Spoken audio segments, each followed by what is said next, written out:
And you are watching the PBS Public Broadcasting Station. Tonight, our segment will be on the Jacksonian era of the U.S. history.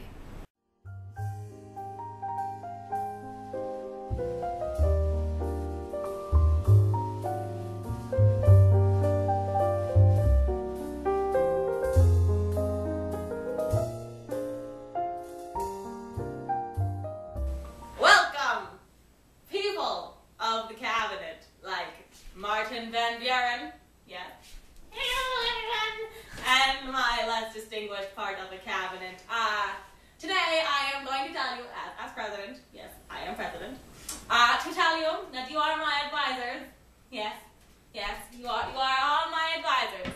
Okay, you must all be part of my administration. But remember, there will be people moving in and out of the cabinet through my new spoils system. Just remember that, keep that in mind. New people, in and out. Alrighty then, remember, I am the commander and you are the soldier. You will do as you are told, or I will dismiss you. I'm Andrew Jackson and I support the common man.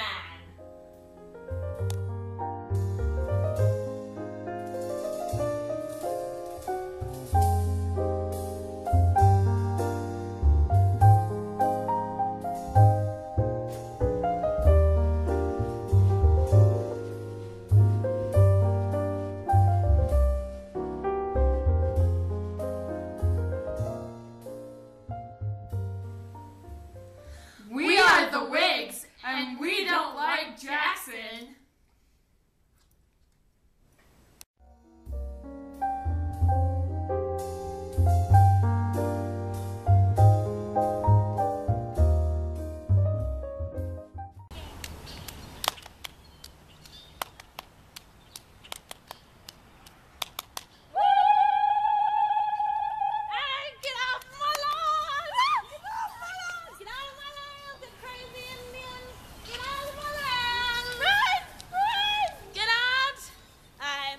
Jackson and I fight for the common man.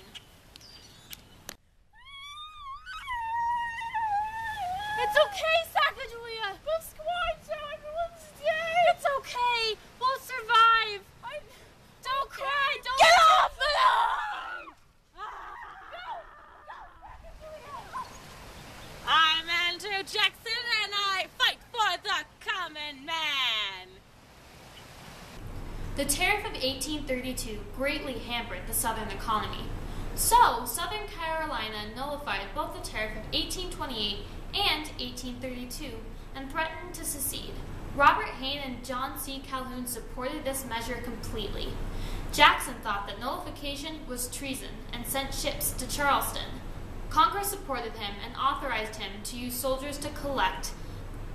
Meanwhile, Henry Clay introduced the Tariff of 1833 that made the tariff gradually reduce over 10 years.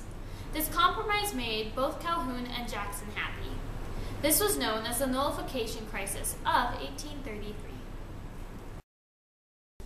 I am Andrew Jackson and I fight for the common people. But today is not my day as your president. Today is the day of your new president, Martin Van Buren, your friend.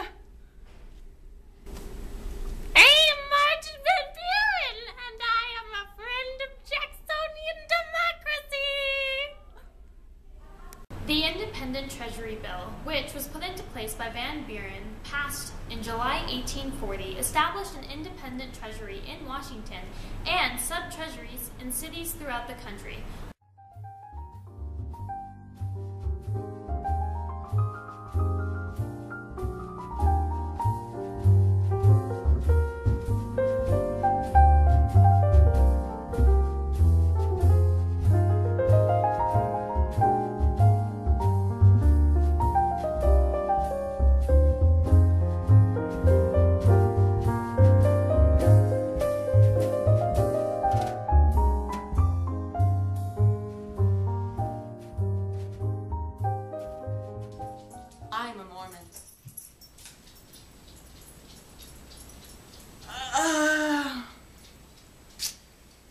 my wives.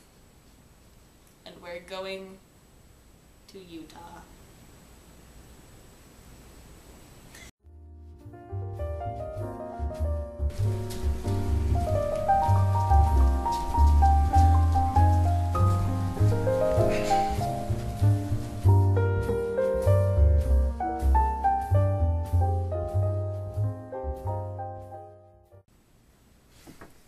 God.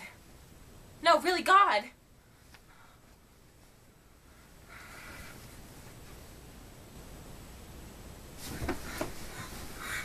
He must repent. God. American and New York Anti-Slavery Society was also active at this time, and while it promoted the greater good for slaves, was not met with welcome arms. Frederick Douglass was a huge supporter of the abolitionist movement. He was also known as the father of the civil rights movement. He was an advocate of human rights and women's activist.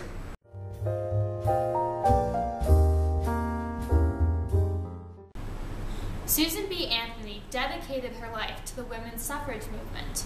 The accomplishment of Susan B. Anthony paved the way for the 19th Amendment in 1820, which gave women the right to vote.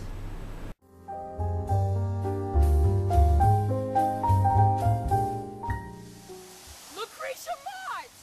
Hi, Elizabeth Stanton! Thank you for joining us here at Seneca Falls. No problem. I am so excited to get our rights as women. Oh yes, this has been waiting a long time. We are going to crush the men. Let's do this. Woo! Another important figure of the time was Dorothea Dix, who dedicated 30 years of her life to improve the care of the insane because of the deplorable conditions in the asylums.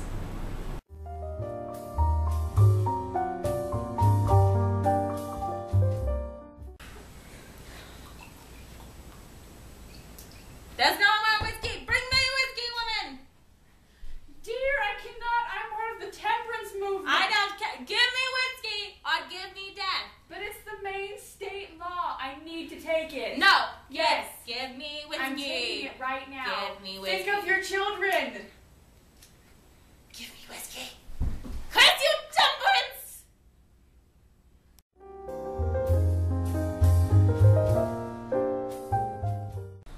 Emerging writers and artists such as the influential Edgar Allan Poe, the poet Walt Whitman, and the author of Moby Dick, Herman Melville, flourished during this movement called Romanticism.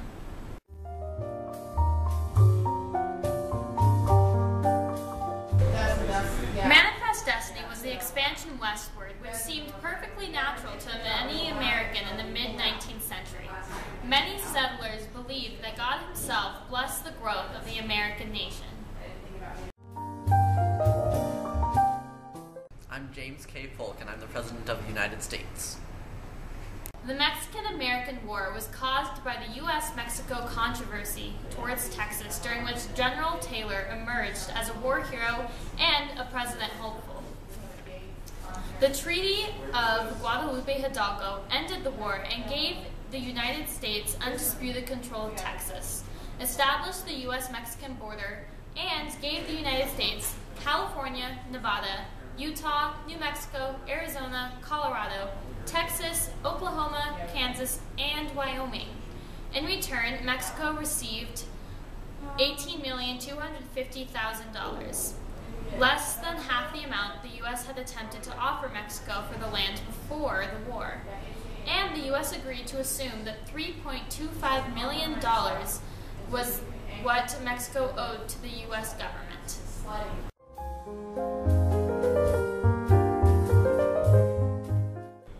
Afterwards, the Wilmot Proviso stated that none of the territory acquired would be allowed to be a slave state.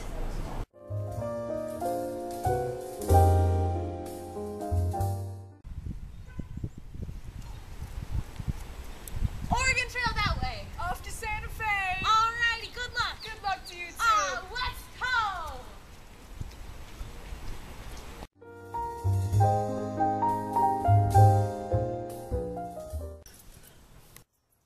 Gold!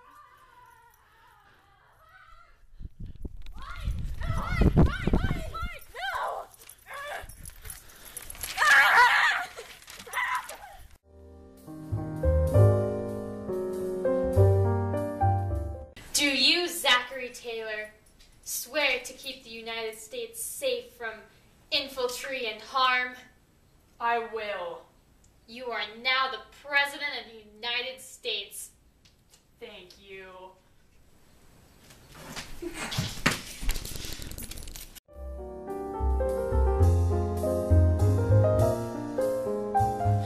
Zachary Taylor, what's wrong? I'm dying, Fillmore. You need to run this country. You are now President of the United States of America.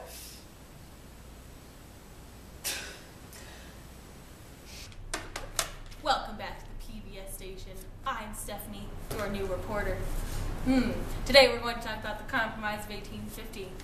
Through the political engineering of Henry Clay, Stephen A. Douglas, and John C. Calhoun, the Compromise of 1850 said that Texas would give up the land in dispute, but would be given $10 million, money it could use to pay off its debts to Mexico. Also, the territories of New Mexico, Nevada, Arizona, and Utah would be organized without mention of slavery. The slave trade would be abolished in D.C., although slavery would still be permitted. Finally, California would be admitted as a free state. So, to pacify slave state politicians and make them happy, we had to pass the Fugitive Slave Act. It wasn't a very good thing. Hey! Are you a fugitive slave? You are, aren't you? I'm gonna get a reward. Back south. We're gonna go back south. The Compromise of 1850 accomplished what it set out to do. It kept the nation united, but the solution was only temporary. Over the following decade, country citizens became so divided over the issue of slavery and more, including the economy. The rift would continue to grow until the nation itself divided. This has been the Compromise of 1850.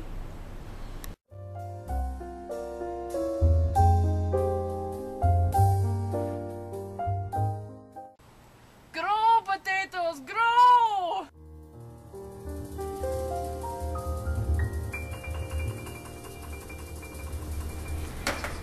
Welcome back to PBS.